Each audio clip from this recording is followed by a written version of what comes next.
مساء الخير.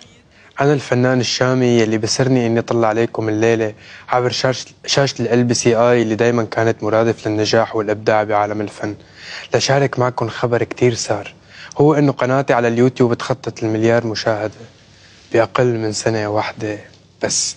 صحيح إنه الأرقام ممكن تكون مقياس للنجاح، بس هي منا الهدف الحقيقي، هي ترجمة لحبكم لأستمر بتقديم أعمال بتليق فيكم أنتو.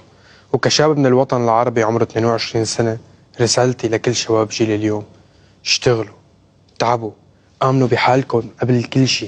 النجاح منه إلا مفتاح لأبواب كتيرة، والحياة للي بيحب المغامرة.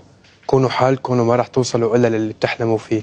خلوا حلمكم ولد صغير بيكبر فيكم ومعكم وقدامكم، مثل ما حلمي بلش صغير وكبر بفضلكم انتو. شكرا لأنكم جزء من هالنجاح. بشوفكم قريبا. ولهون بتنتهي نشرتنا.